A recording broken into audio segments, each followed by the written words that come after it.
საქართველოს მართლმადიდებელი სამოციქულო ეკლესია დღეს 8 თებერვალს წმინდა მეფე დავით აღმაშენებლის ხსენების დღეს აღნიშნავს. ყოვლადწმინდა სამების საპატრიარქო ტაძარში დღესასწაულთან დაკავშირებით პარაკლისი გორისა და ატენის მიტროპოლიტმა ანდრია მაღავლინა. მღვდელმთავარმა ღვთისმსახურების დაწყებამდე ტაძარში შეკრებილ მრევლსა და სრულიად საქართველოს დღესასწაული მიულოცა და წმინდა მეფე დავით აღმაშენებლის ღვაწლზე ისაუბრა. მეფე დავითმა ჩვენ ერთს დაუბრუნა ღირსება. დაუბრუნა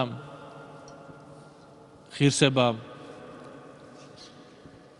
პირველ რიგში და მხოლოდ ამის შემდგომ მას დაუბრუნა გამარჯვება, დაუბრუნა მას ამშენებლობა და კეთილდღეობა.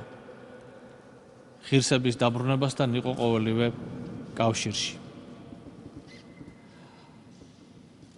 და ეს წესიერება იმდენად გამჯდარი იყო ერთში, რომ ვერც ერთი პატივი და ვერც ერთი ასაკი ვერ ბედავდაო უწესობას და უპატივობას. მან ეს საკუთარი თავისთვის არ გააკეთა. ის არ ითხოვდა პატივს საკუთარი თავისა. ის არ ითხოვდა ეგოისტური გრძნობებით შეპყრობილი, რომ ვინმეს განედიდებინა ის ან მისი ერთგული ყოფილიყო. ქვეყნის ერთგულება იყო მისთვის მნიშვნელოვანი და ქვეყნის ერთგული ადამიანი მიუხედავად მისი პატივისა და გვარიშვილობისა ყველა იყო დაფასებული წმინდა მეფისაგან. მიუხედავად როგორც თქვით, გვარიშვილობის, მიუხედავად ამსარებლობის, ქვეყნის ერთგულ ადამიანს მიეგებოდა სათანადო პატივი და დაფასება. მან შეიმეცნა წმინდა წერილი და თუ როგორ კითხულობდა ის წმინდა წერილს, ამაზეც თავად მისი მემატიანე ბრძანებს, რომ ის უსვამდა ნიშანს თუ რამდენჯერ ქონდა წაკითხული პავლეს გადაგებებიო, გამოვიდაო, რომ წელიწადში 24-ჯერ ქონდა მას გადაკითხული პავლენი, ანუ წმინდა მოციქული პავლეს ეპისტოლეები. და ამ ეპისტოლეებში არის მოცემული ქრისტიანის ცხოვრების წესი. ამ ადამიანმა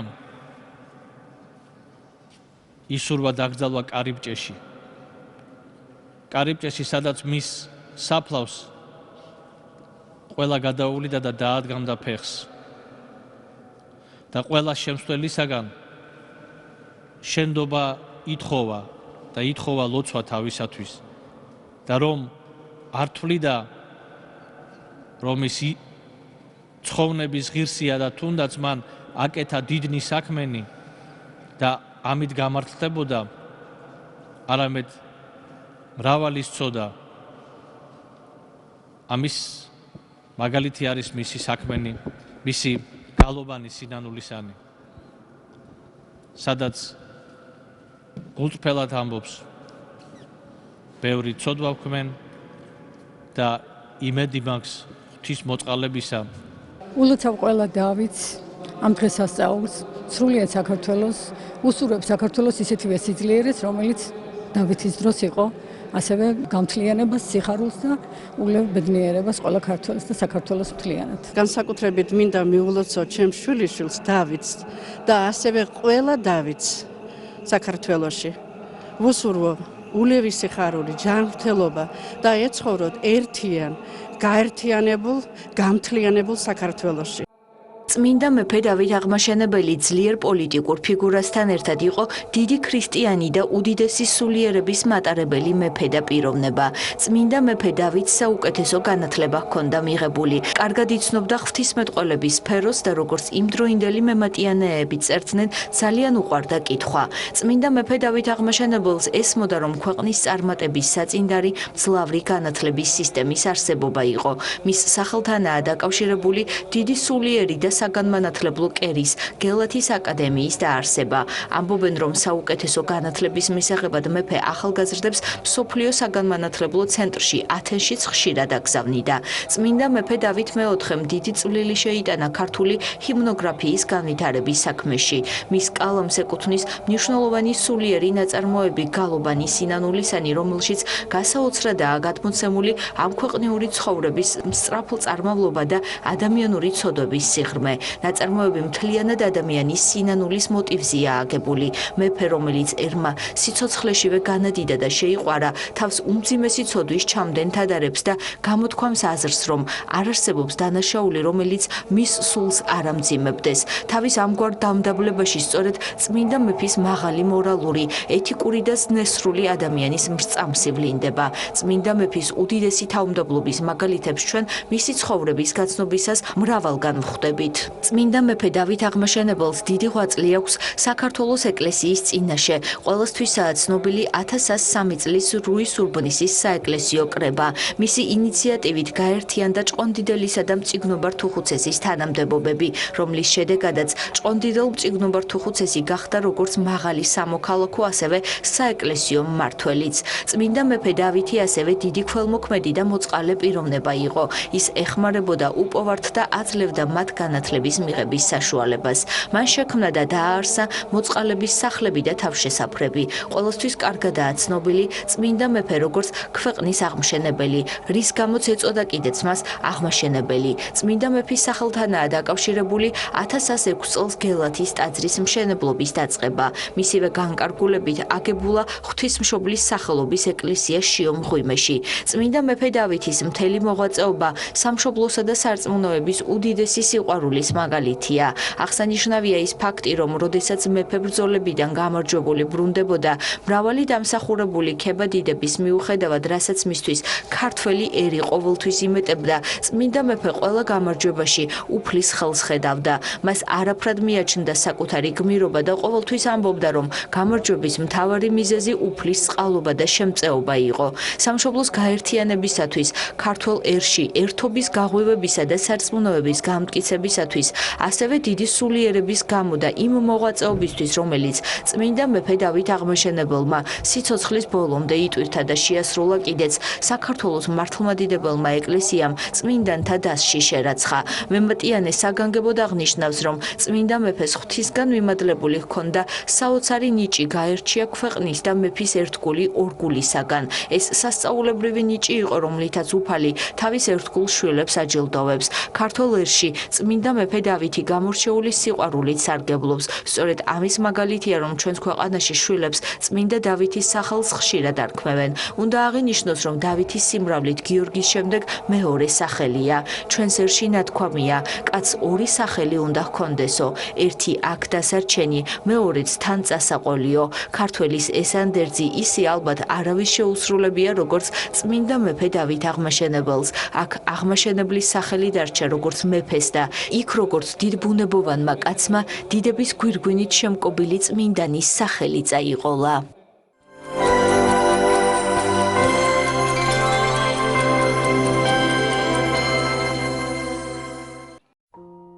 1918 წლის 8 თებერვალი. ეს ის თარიღია, როდესაც კავკასიაში პირველი უმაღლესი სასწავლებელი დაარსდა. თბილისის სახელმწიფო უნივერსიტეტი 99 წლის იუბილეს აღნიშნავს. მე-20 საუკუნის დასაწყისში საზოგადოების მხოლოდ მცირე ნაწილს სჯეროდა, რომ ვერისუბნის განაპირას აგებული სათავადაზნაურო გიმნაზიის ეს შენობა ქართული ტრადიციების აღორძინებისა და საქართველოში უმაღლესი განათლების სიმბოლოდ იქცეოდა. 1917 წლის თებერვლის რევოლუციის პირველი დღეებიდანვე პეტერბურგში მყოფმა ივანე ჯავახიშვილმა აქტიურად დაიწყო უმაღლესი სასწავლებლის გახსნისთვის მზადება. 12 მაისს თბილისში პეტრე მელიქიშვილის ბინაში უნივერსიტეტის საზოგადოების დამფუძნებელთა პირველი შეკრება გაიმართა. კრებას ექვთიმე თაყაიშვილი ხელმძღვანელობდა. ამ დღეს შეიქმნა ქართული თავისუფალი უნივერსიტეტის საზოგადოება, რომელმაც დიდი როლი შეასრულა უმაღლესი სასწავლებლის დაარსების საქმეში. პირველი კორპუსის მშენებლობა მაშინ ოფიციალურად დაიწყო როგორც ქართული გიმნაზიის მშენებლობა, მაგრამ მაშინ განსაზღვრული იყო, რომ აქ იქნებოდა გახსნილი თბილისის სახელმწიფო უნივერსიტეტი. ის ვითარება, რაც მაშინ იყო, ის დიდი საზოგადოების დაინტერესება მიუთითებს იმაზე, რომ უნივერსიტეტის დაარსება იყო ის, რასაც ქართველი ერი დიდხანს ელოდა. ამ ხრივ იყო ძალიან მნიშვნელოვანი მოვლენა და ძალიან საინტერესოა, არის ესეც შეიძლება სიმბოლურია, რომ უნივერსიტეტის დაარსება წინ უძღვოდა საქართველოს დამოუკიდებლობის აღდგენას. დღეს არის 99 წელი იმ დღიდან და მთელი ამ 99 წლის მანძილზე თბილისის სახელმწიფო უნივერსიტეტი ასრულებდა იმ დიდ მისიას, რაც მას თავის დროზე დააკისრეს ივანე ჯავახიშვილმა, პეტრე მელიქიშვილმა და სხვა იმ დიდმა ჩვენმა მეცნიერებმა, რომელმაც დააფუძნეს ჩვენი უნივერსიტეტი. 1917 წლის შემოდგომაზე უნივერსიტეტის დამფუძნებელთა მუშაობა უმაღლესი სასწავლებლის გასახსნელად კიდევ უფრო გაძლიერდა. გადაწყდა, რომ თავდაპირველად დაარსებულიყო მხოლოდ ერთი სიბრძნის მეტყველების ფაკულტეტი, რომელიც გააერთიანებდა ჰუმანიტარულ დარგებს, ბუნების მეტყველებასა და მათემატიკას. დეკემბრის ბოლოს პრესაში უკვე გაჩნდა განცხადება ქართულ უნივერსიტეტში სტუდენტების მიღების შესახებ. უნივერსიტეტის მთავარი დამფუძნებელი ცნობილი ქართველი ისტორიკოსი და აკადემიკოსი ივანე ჯავახიშვილი იყო. დამფუძნებელთა საზოგადოების წევრებს შორის იყვნენ შალვა ნუცუბიძე, დიმიტრი უზნაძე, გრიგოლ წერეთელი, აკაკი შანიძე, ანდრია რაზმაძე, იოსებ ყიფშიძე, კორნელი კეკელიძე, პეტრე მელიქიშვილი, კონსტანტინე აფხაზი, გრიგოლ გველესიანი, ექვთიმე თაყაიშვილი და გიორგი ახვლედიანი. 1918 წლის 8 თებერვალს უნივერსიტეტის გახსნისა და წმინდა მეფე დავით აღმაშენებლის ხსენების დღეს უმაღლესი სასწავლებლის ეზოში მდებარე ეკლესიაში წირვა-ლოცვა პირველად საქართველოს კათოლიკოს პატრიარქმა კირიონ მეორემ აღავლინა და უნივერსიტეტის შენობა აკურთხა. უნივერსიტეტის პირველ რექტორად ივანე ჯავახიშვილის წარდგინებით ცნობილი ქართველი ქიმიკოსი პეტრე მელიქიშვილი აირჩიეს. დღეს უკვე ძნელი წარმოსადგენია თუ რა რთულ პირობებში მიმდინარეობდა პირველი ქართული უმაღლესი სასწავლებლის აგების პროცესი, რომელშიც სახელმწიფო არ მონაწილეობდა. ასეთი მასშტაბური პროექტის ხორჩესხმა კი მაშინდელ საზოგადოებასაც არარეალურად მიაჩნდა, თუმცა იყვნენ გამონაკლისები, რომელთა რწმენის, ოპტიმიზმისა და ღვაწლის შედეგად თბილისის სახელმწიფო უნივერსიტეტი გაიხსნა. უნივერსიტეტი დაარსდა დავით აღმაშენებლის ხსენების დღეს. ეს არ იყო ჩვეულებრივი გადაწყვეტილება, ეს იყო ძალიან, ვთქვათ, ნაფიქრი გადაწყვეტილება. ბევრი რამ აკავშირებს დავით აღმაშენებლის სახელს თბილისის უნივერსიტეტთან და ამდენად დაარსდა სწორედაც მეფე დავითის ხსენების დღეს. დავით აღმაშენებლის ხსენების დღეს გაიხსნა პირველი ქართული უნივერსიტეტი.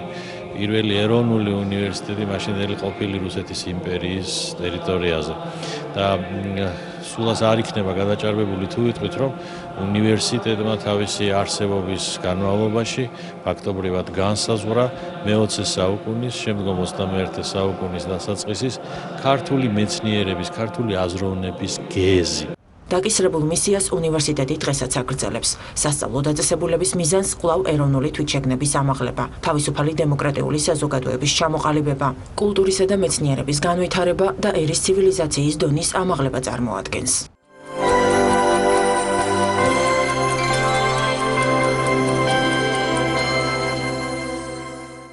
თბილისის სახელმწიფო უნივერსიტეტმა გამოჩენილი ისტორიკოსისა და საზოგადო მოღვაწის შოთა მესხიას დაბადებიდან 100 წლის თავისადმი მიძღვნილ ღონისძიებას უმასპინძლა.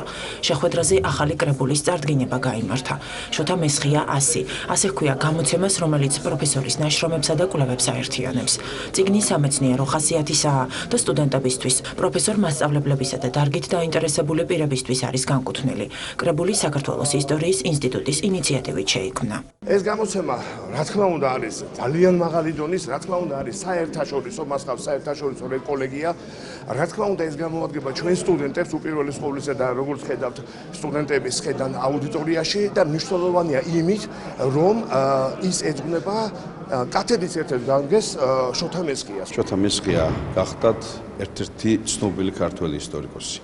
და საგანგებოდ მის დაბადების 100 წელსთავს მიუძღვენით კრებული, რომელიც გამოვიდა დღეს უნივერსიტეტში. ამ ღონისძიების პარალელურად დღეს ქართველ ისტორიკოსთა ნაწილი დაჯილდოვდება ოფიციალური დიპლომებით ერთ-ერთი მნიშვნელოვანი საერთაშორისო ორგანიზაციის, რომლის წევრებიც გავხდით, ეს არის საერთაშორისო ორგანიზაცია, რომელიც ზრუნავს ისტორიის, ხელოვნების ისტორიის, ჰერალდიკის ნაცვლად განვითარებაზე. ეს ევროპაში მოქმედი ორგანიზაციაა, საკმაოდ პრესტიჟული ორგანიზაცია და მისი წევრები გავხდით. ძირითადად მოცემული არის შოთა მესხიას მოღვაწეობის სხვადასხვა სფეროები, მოცემული არის შეფასებები მისი და ამდენად წიგნს ძალიან დიდი მნიშვნელობა აქვს. შოთა მესხია გახდა დიდი მკვლევარი, ის იყო ქალაქების ისტორიის მკვლევარი, საქართველოს ისტორიის ზოგადად ყოველგვარს აქვს დიდგორის ბრძოლაზე შესანიშნავი ნაშრომი ძრევაის საკვირველი. შოთა მესხია გახდა ერთ-ერთი ყველაზე გამორჩეული მეცნიერი ისტორიკოსი, ჩვენი ეროვნული ისტორიის აღიარებული მკვლევარი, პიროვნება, რომელმაც წარუსულელი კვალი დატოვა ქართულ ისტორიოგრაფიაში 50-იან, 60-იანი წლების დამდეგს. ის იყო ლიდერი ქართული ისტორიოგრაფიის.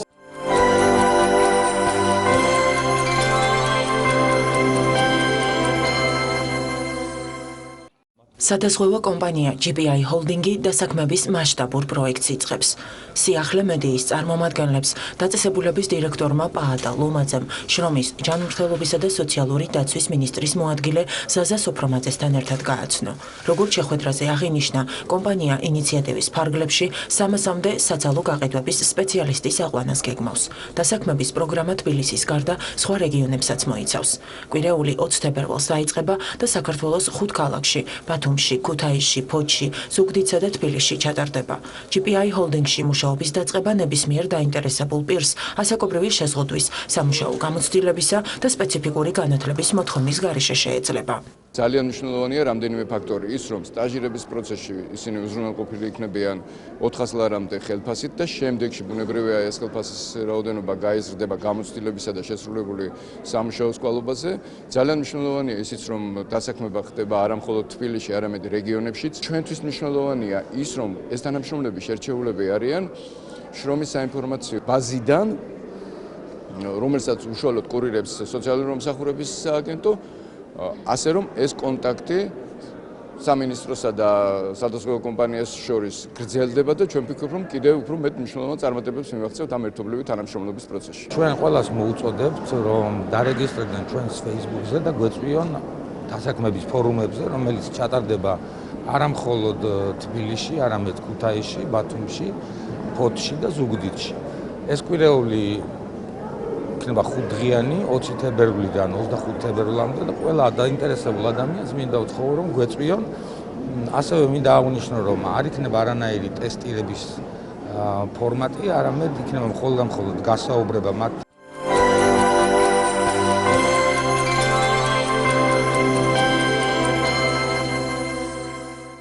მინიმალური ხელფასი გერმანიაში პერსპექტივები საქართველოსთვის. ამ საკითხზე ნატოსა და ევროკავშირის შესახებ საინფორმაციო ცენტრში იბრძოლეს. საპანელო დისკუსიის ფარგლებში მხარეებმა გერმანიის მაგალითზე ისაუბრეს და საქართველოში არსებულ სახელფასო პოლიტიკასთან დაკავშირებით იბრძოლეს.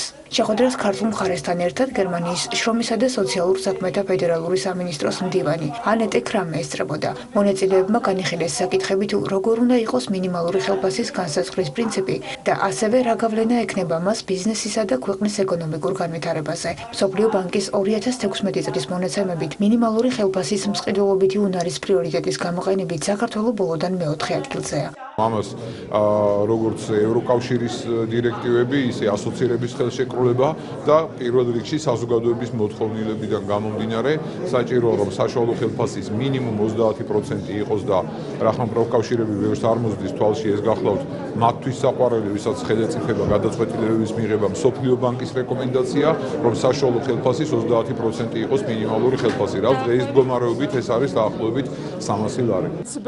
მე ჩამოვედი საქართველოში სოციალურ საკითხებზე სასაუბროდ, შევხვდი შრომის, ჯანმრთელობისა და სოციალური დაცვის მინისტრს და ვიმსჯელოთ ბევრ მნიშვნელოვან საკითხზე, მათ შორის სახელფასო პოლიტიკაზე. ჩვენ გერმანიაში წლების განმავლობაში მუშაობდით, რომ კანონის დონეზე მოგვარებულიყო ეს საკითხები და დღეს უკვე ეს რეალობაა. გარდა დავით სერგეენკოსი კიდევ რამდენიმე მნიშვნელოვანი შეხვედრა მქონდა, როგორც სამთავრობო, ასევე არასამთავრობო სექტორთან და მზად ვარ გაგიზიაროთ ჩემი ქვეყნის პრაქტიკული გამოცდილება.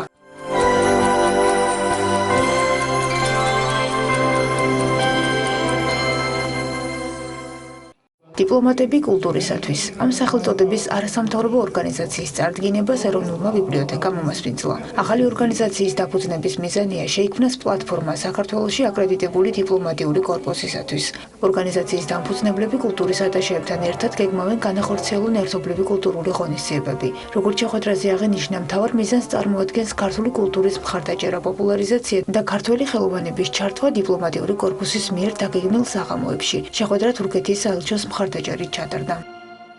ჩვენ შევქმნით ერთობლივ პროექტებს, რათა მოხდეს ჩვენი ქართული კულტურის პოპულარიზაცია უფრო ეფექტურად საზღვარგარეთ და ასევე სათანადოდ კარგად წარმოჩინდეს უცხოური კულტურა ჩვენთან საქართველოში.